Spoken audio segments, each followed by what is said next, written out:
Ladies and gentlemen, good afternoon. My name is Kate, and I'll be your conference operator for today. At this time, I would like to welcome everyone to the ChargePoint First Quarter Fiscal 2026 Earnings Conference Call and Webcast. All participants' lines have been placed in listen-only mode to prevent any background noise. After the speaker's remarks, there will be a question-and-answer session. I would now like to turn the call over to John Paul Kenton, ChargePoint's Vice President Communications. JP, please go ahead. Good afternoon, and thank you for joining us on today's conference call to discuss ChargePoint's First Quarter Fiscal 2026 Earnings Results. This call is being webcast and can be accessed on the Investors section of our website at investors.chargepoint.com. With me on today's call are Rick Wilmer, our Chief Executive Officer, and Mansi Khetani, our Chief Financial Officer. This afternoon, we issued our press release announcing results for the quarter, which ended April 30th, 2025, which may also be found on our website. We'd like to remind you that during the conference call, management will be making forward-looking statements, including our outlook for the second quarter of fiscal 2026. These forward-looking statements involve risks and uncertainties, many of which are beyond our control and could cause actual results to differ materially from our expectations. These forward-looking statements apply as of today, and we undertake no obligation to update these statements after the call.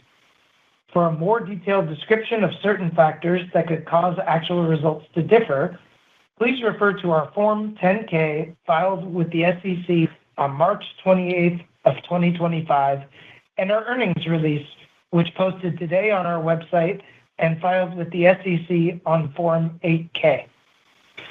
Also, please note that we use certain non-GAAP financial measures on this call, which we reconcile to GAAP in our earnings release and for certain historical periods in the investor presentation posted on the Investors section of our website. And finally, we'll be posting a transcript of this call to our Investor Relations website under the Quarterly Results section. Thank you. I will now turn the call over to our CEO, Rick Wilmer. Good afternoon, and welcome to ChargePoint's First Quarter Fiscal 2026 Earnings Call. Today, I will walk you through key results for the quarter, provide insights into recent market and policy developments, and highlight the progress we've made on our two major priorities for the year: delivering innovation and driving growth. In addition, I'll cover two significant announcements that directly support these priorities and positively influence ChargePoint's path to achieving positive non-GAAP adjusted EBITDA in a quarter of this fiscal year. Let's begin with our Q1 financial results. Revenue for the first quarter came in at $98 million, right within our guidance range. Non-GAAP gross margin continues to increase quarter over quarter, reaching a new high of 31%. Notably, our GAAP subscription gross margin climbed to a record 60%, underscoring the strength of our SaaS-focused business model. We built momentum across the business in Q1. Our DC fast charging program with General Motors has been a success, with the pace of site openings accelerating and over 500 additional ports signed off by GM for deployment. We extended multiple agreements with Mercedes-Benz, reinforcing our long-term relationship. Our theft-resistant charging cable was met with strong market interest. It will go into production this summer for our own hardware models. Be Energized, our software management solution for CPOs, is now actively managing over 700 charger models from over 85 different vendors of charging hardware. This is a testimonial to the scale of our third-party hardware integrations.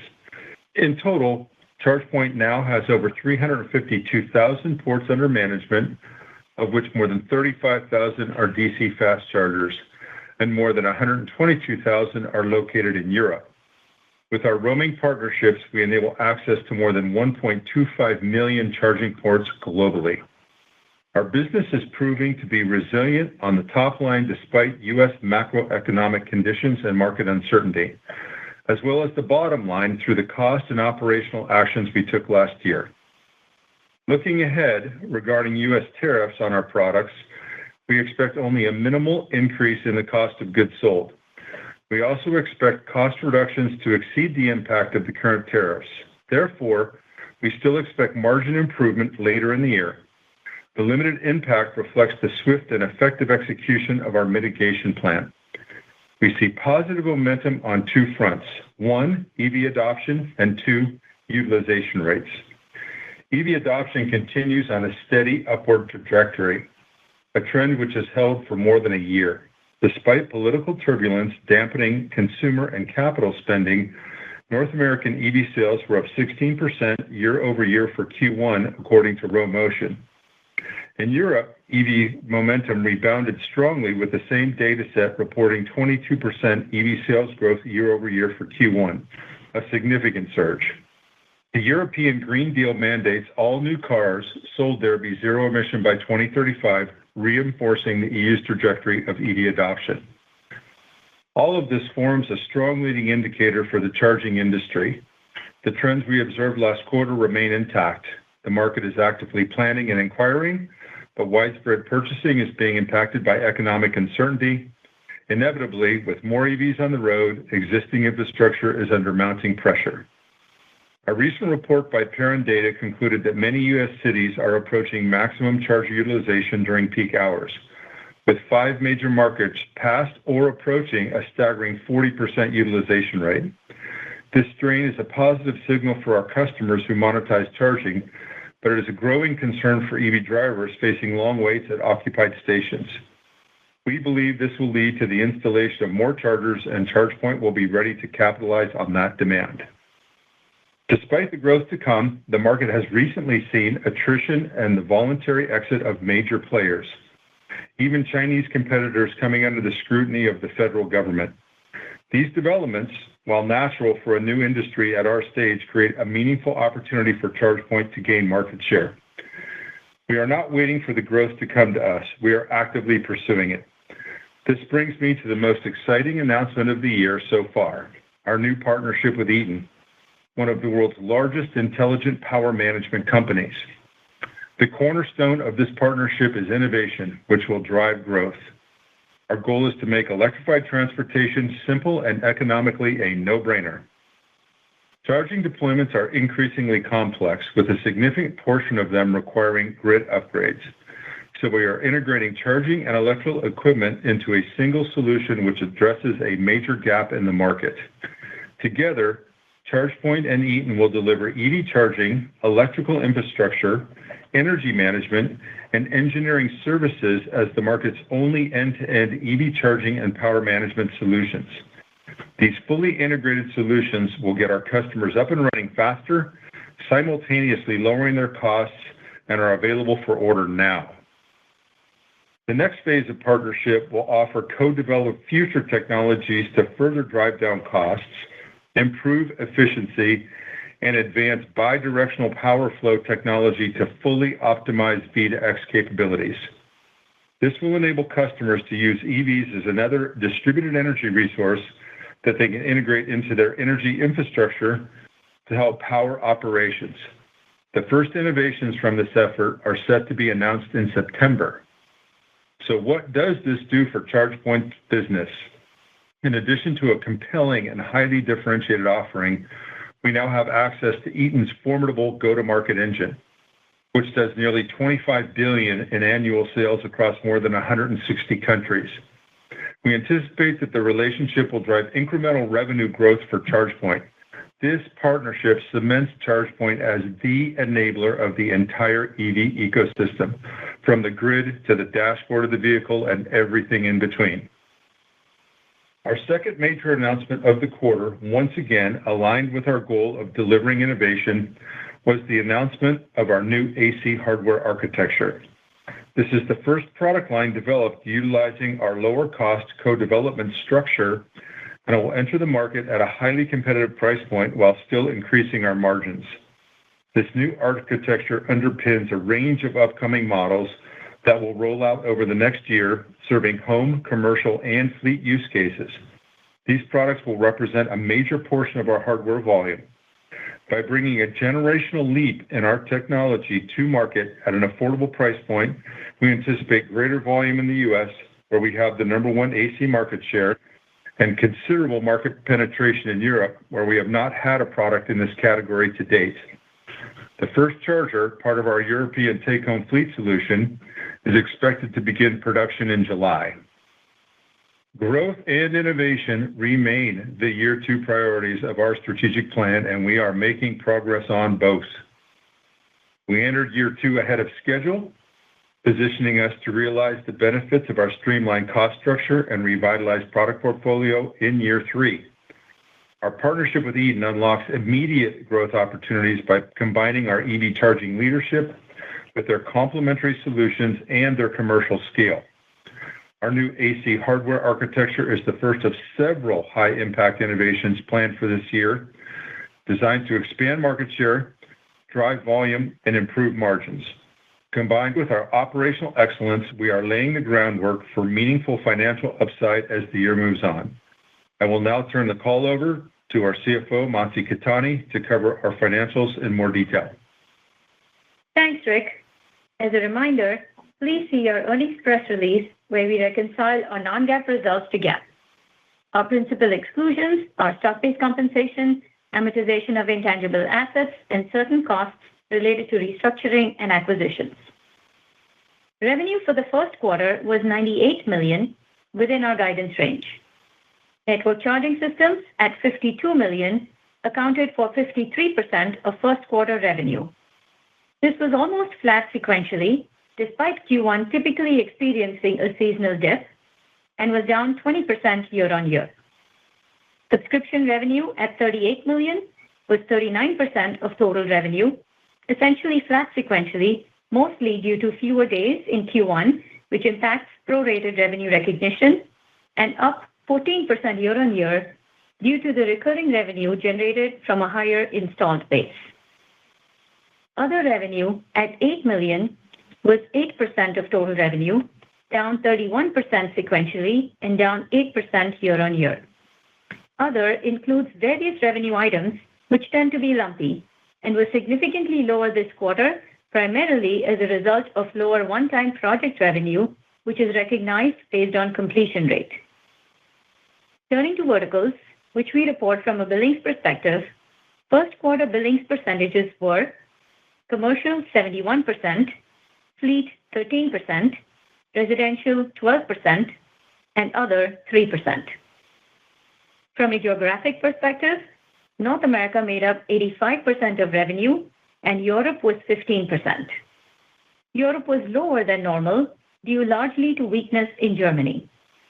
This was partially made up in North America, which was slightly higher compared to last quarter, even though the first quarter is typically seasonally lower and despite significant macroeconomic headwinds. Non-GAAP gross margin was 31%, improving by 1 percentage point sequentially and up 7 percentage points year-on-year. This is attributable to higher margins in both hardware and subscription, as well as subscription revenue growing as a percentage of total revenue. Hardware gross margin increased sequentially despite the impact of incremental tariffs and freight incurred in Q1. Subscription margins reached a record high of 60% on a GAAP basis and were even higher on a non-GAAP basis due to economies of scale and continued optimization of support costs. Based on currently available information, we expect the financial impact of tariffs on our COGS to remain minimal and expect gross margins to continue around the current range and to further improve later in the year.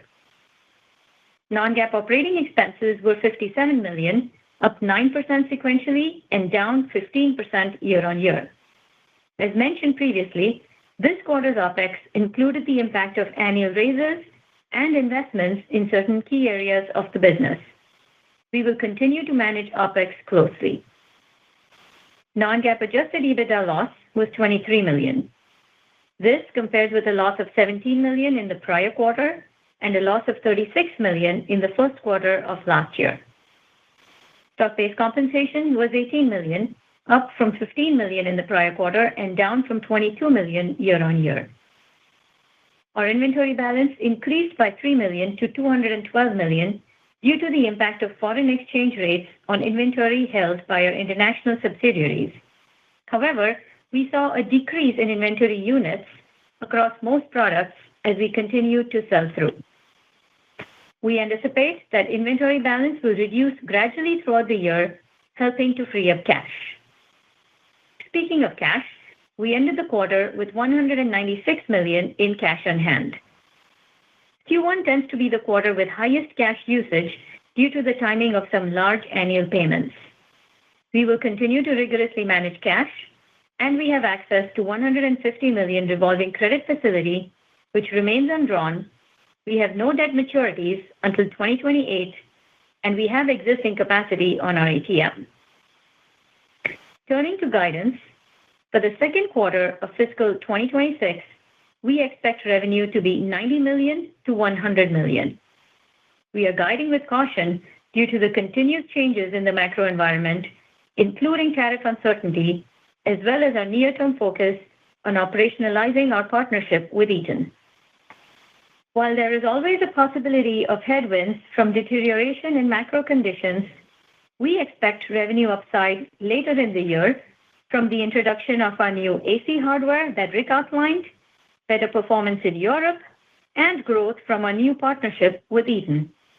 We continue to focus on revenue growth, gross margin expansion, and cost management to achieve our stated goal of being adjusted EBITDA positive in a quarter during fiscal 2026. We will now open the call for questions. At this time, I would like to remind everyone, in order to ask a question, please press star, then the number 1 on your telephone keypad. We request that you limit yourself to one question and one follow-up. We will pause for just a moment to compile the Q&A roster. Our first question comes from the line of Colin Ross with Oppenheimer. Your line is open. Thanks so much, guys. With this Eaton partnership and what you're seeing in terms of the market and the new AC product, can you talk a little bit about the pipeline of activity and how we should be thinking about a return to growth here on the top line for the new systems? Yeah, thanks, Colin. I think there's a variety of forces at play, some positive, some causing caution. Obviously, the macroeconomic conditions, tariffs, and general uncertainty. We're seeing, some customers get conservative with spending in cash. There's obviously uncertainty around, policies supporting electrification of transportation, particularly in the U.S., which I think are also, headwinds. On the other hand, very excited about our partnership with Eaton. We fully expect that to drive incremental growth, and there's a lot of work to do this quarter in particular to operationalize this relationship. And we fully expect to hit our stride and have this, again, fully operationalized as we enter our fiscal Q3. So a variety of factors at play. Okay. And then in terms of international expansion, ex-Europe, is Eaton able to help you guys get into some incremental geographies where you haven't been operating to date? And how should we think about the potential for, the opportunity in Central South America, other parts of North America where you're not maybe fully loaded? It seems like you've got pretty good coverage in the U.S. and Canada, but maybe I'm missing something. And then, potentially places like Australia and others where you could see some incremental sales. Yeah, Eaton definitely has the capabilities to do that. At this point in time, we're focused on North America and Europe. We believe with the combined product portfolio, what we have to offer in Europe and North America, we've got plenty of TAM to address in those two geographies.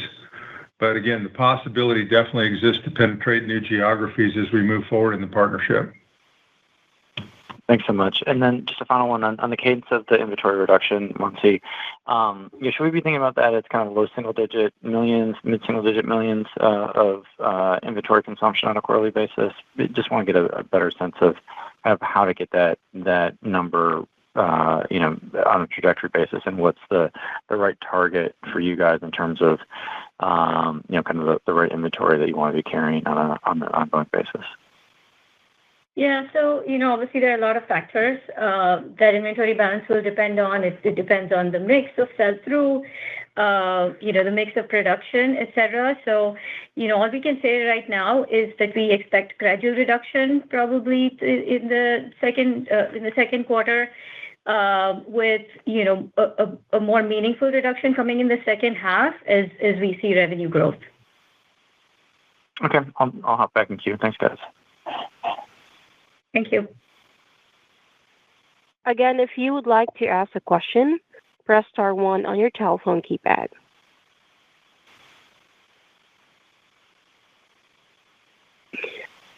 That's all the question for today. Ladies and gentlemen, that concludes today's call. Thank you all for joining. You may now disconnect.